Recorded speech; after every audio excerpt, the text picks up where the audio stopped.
Dear respected Father Rector, Father Henry, respected Father Binu, the Counselor in charge of formation, dear Reverend Father Jacob, my beloved confreres from the nearby communities, especially also Father Joseph Indipura, my brothers, your sister.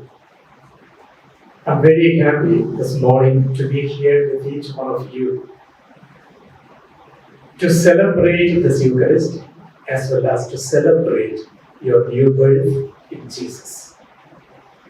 The perpetual profession of 8 of our brothers, the renewal of the vows by 5 of us, and naturally also culminating the Eucharist with the handing over ceremony with the new rector taking charge as in charge of Tejas Vidyapita. Let us thank God for this wonderful opportunity, in spite of the lockdown and quarantine time, that we are able to come together with sufficient social distancing, as well as also respect to the government authorities, so that we are able to celebrate life still, not only seeing the bleak and weak side of life, but seeing the positive and energetic aspect of our religious life. Today, once again, we are presented with that beautiful and the most read passage in the Bible, the book of Samuel. This has been always a joy for me to encounter this particular passage from the first book of Samuel, chapter 3, verses 1 to 10. And I believe I'm preaching on this particular passage of the Bible not less than 10 times. Each time I used to think, what shall I come out with now? Because my hearers are mostly the same people. And therefore, it was very difficult for me to define and redefine the same passage. But I believe the Word of God is double-edged. It's sharper than any sword. Interpretations of the Word of God in the context of the time is still possible if only you are attentive and alert to the call of God, as Samuel himself was. Therefore, I thought of not telling Father Rector to change the passage, as I knew that the same Samuel will come back to me. I'm ready for that. I just would like to look at this passage in accordance with the time in which we are living, the COVID-19 time, and the lockdown and the quarantine. My brothers, most of you may be a bit sad in spite of the fact that it is your perpetual profession, that your family members are not here nearby you. But at the same time, I believe this should be one of the most important time of your life, the celebrating time of your life, just because you know very well it has given you a lot of opportunity for inner search. And that should be the context in which we are celebrating this perpetual profession. We have today 2 versatile personalities presented before us. Eli, the priest, and Samuel, the would-be prophet, the young man. We cannot call him a child anyway. He is a grown-up man, but perhaps a child still more to learn from his animator, Eli. I just would like to look at these 2 people today in order to see how God can work His wonders in the life of the human beings, in spite of their weaknesses and fragile life situations, and give them positive impulses in order to live out the call and the choice that they make in their lives. And that's exactly what you are doing today. Offered by his mother and trained by Eli, the high priest, Samuel is becoming one of the best and most well-known prophets of the Old Testament. And he has his own possibilities now opened up before him, as God Himself is encountering him directly. God's intervention in his life makes him a prophet. It's not that he chose to become a prophet. It was God who decided to make him a prophet. And there was a direct reason for that choice. Normally, in the case of the families, where there are priests in that particular family, there was a succession of order. Samuel was brought to the temple by his mother so that he become more and more trained so that he can offer offerings and sacrifices for the Lord in the temple. There was no understanding that he will be selected as the prophet anyway. They would have most probably expected that one of the sons of Eli, the priest himself, would become the prophet. And that was the order that was set by the ecclesia, the community at that time. But then why now Samuel? The reason is given very before this particular passage in the chapter 2 of the book of Samuel. The reason was that the sons of Eli were separated from the side of God. They had lived life such a way that they were not worthy enough to enter the sanctuary and offer sacrifices for the Lord who has called them. They were lying with women who had been serving at the temple. They were entering in adultery and immoral activities. And you would notice one of the greatest responsibilities that was entrusted with Samuel the prophet. The very first prophecy that Samuel had to make was against the house of Eli. A man who trained him, who was his spiritual director, a man who gave him orientation to become a prophet of God. Against that man and his family, Samuel had to preach first prophecy. And what was that? In spite of the fact that Eli is the priest, due to the aberrations and the sinful lifestyle led by his sons, no expiations, no sacrifices shall be accepted by me. They shall be totally wiped away from the face of the earth. The first prophecy of Samuel was death and killing, negative, and that too against his own spiritual guide and director. God's words are like double-edged sword that pierce through the heart of humanity. And the man who listens it, the woman who listens it, should have the willingness to bend themselves to inculcate that word inside of him. Samuel shows the right perspective for us in this context. What does he do? We need to see his personality, how he grows.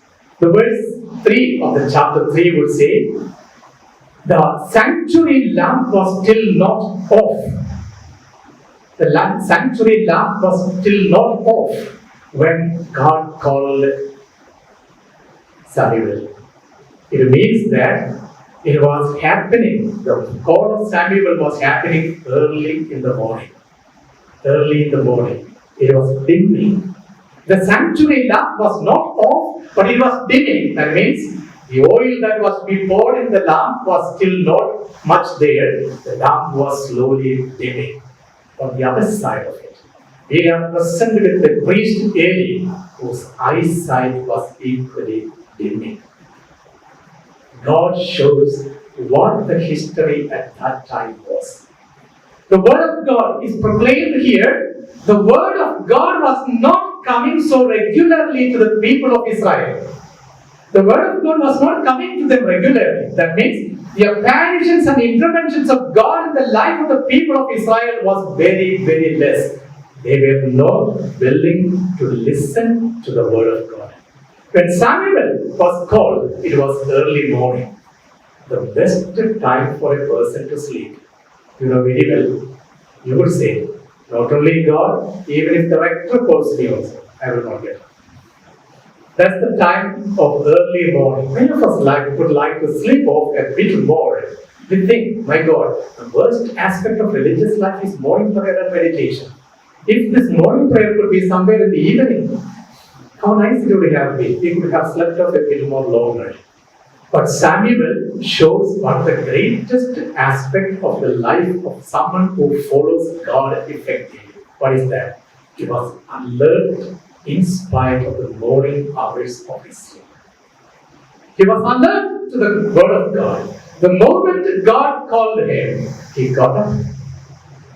He did not hesitate to run out of the temple and to ask Eli the priest, "Did you call me?" Of course, Samuel was so alert. What happened with Samuel? He was still not aware that he was in the temple of God. If you are sleeping in the temple, if you are following God personally and so close, you should really know that in the temple, someone who calls me early in the morning, when all others are sleeping, it should be my God, no one else. It should be my God.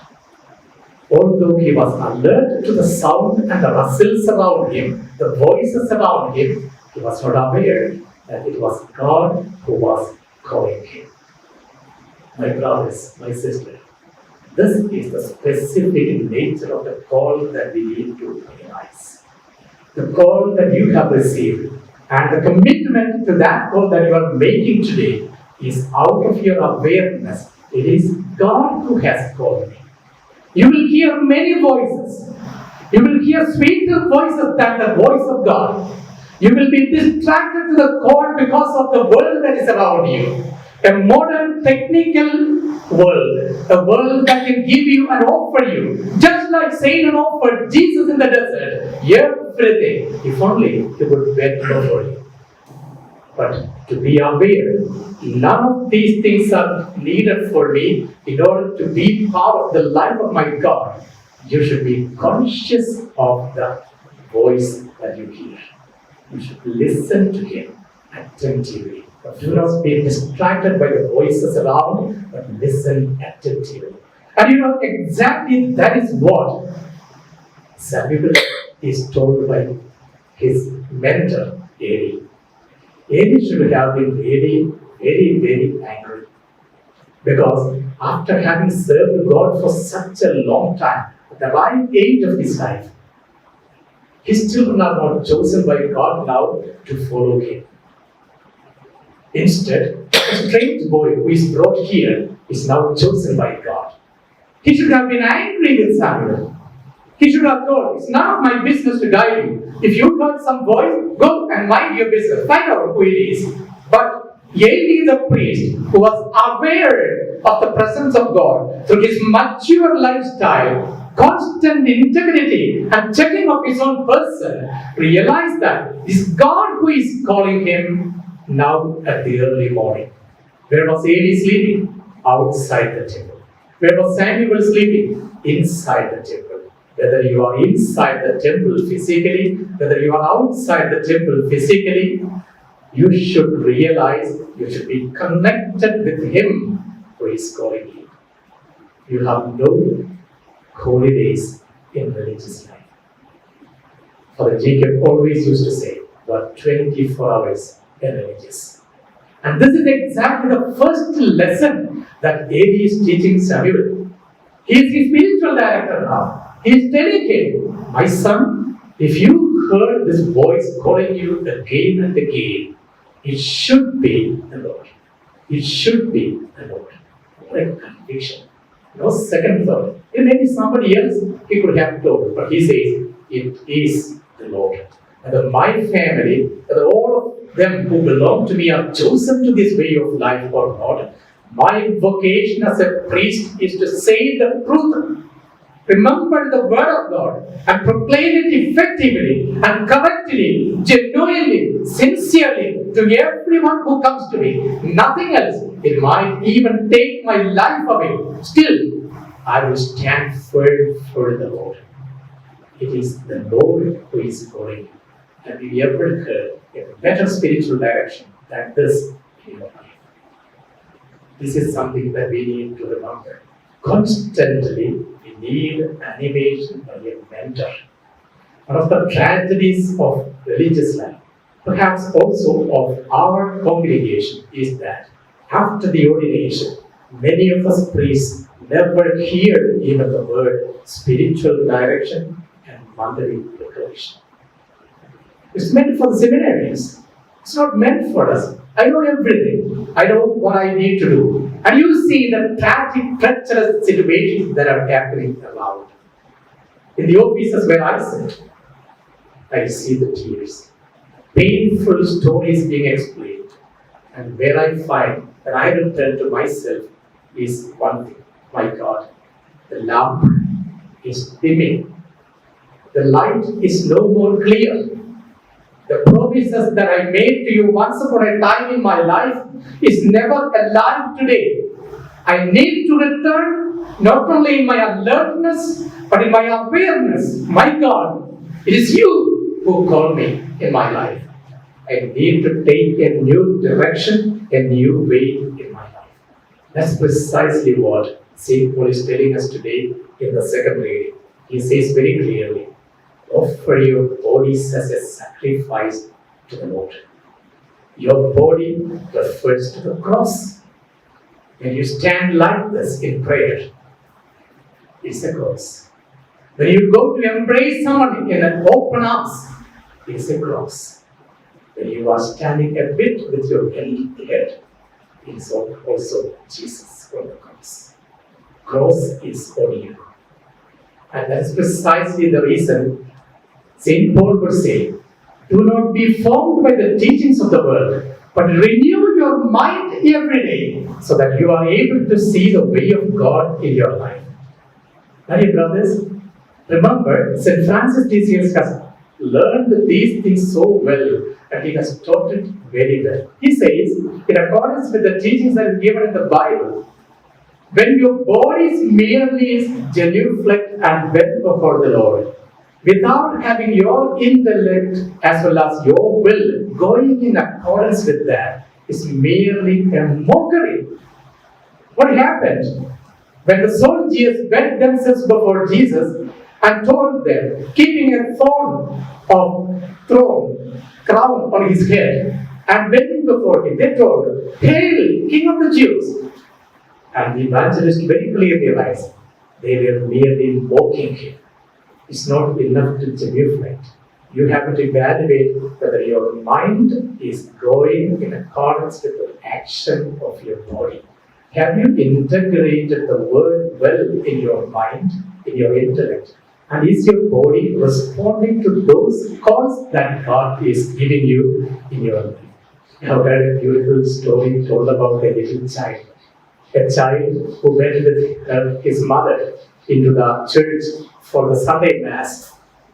As the parish priest began to give the sermon, preach the sermon, the child stood up on the bench because everybody was sitting and he could not see the priest. And the priest was going on preaching, and the child began to mimic the parish priest. When the priest lifts his hand, the child also will lift his hand. And he was going on mimicking, and the mom was very afraid. The mother naturally pulled the child and kept him down there.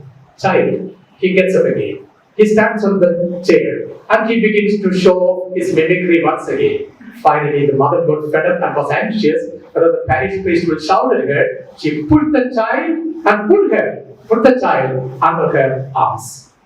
The child was struggling to get out of the arms of the mother, but finally he understood mother is stronger than he physically. Therefore, he looked at the mother's face and told her, "Mama, you may push me down here on the chair, but in my mind, I'm still standing on the chair. In my mind, I'm still standing on the chair." When your mind is differently thinking and believing, the actions of your body, when that does not go in line with that, it will be merely a mockery. My brothers, your prayers should be out of conviction. Your genuflection should be sincere before the Lord. Your words and your actions should combine themselves in such a way people would be able to see Jesus Christ living inside of you. That's why when they see a priest, they fold their hands and say, "Praised be Jesus Christ." You are representative of the person of Christ. the exemplar of the person of Christ. Your cassette speaks of the purity of your heart and not of your bodily appearance. Therefore, let the mind and heart today come together in order to say bodily that Jesus, I am present here before you, and I am ready and willing, like Samuel, the great prophet. That's why the gospel says, until and unless you give up everything and follow me, carry my cross and follow me, you will not know what eternal life is. Difficulties of life are part of the choices that we make. There is no way of life without difficulty. Sometimes our own parents, our brothers and sisters would say, how lucky you are. When the bell rings, your food is ready. But what do we do here? We think of our brothers and sisters and say, how lucky they are. They have children and family. We should be satisfied with the place where we are. We are in the right place, in the presence of God. That's why Francis de Sales says, Mount Calvary is the mount of lovers. Climb up to it, ascend to it, and embrace the cross and tell him, Jesus, to hide your cross in that empty space and there with you. For him,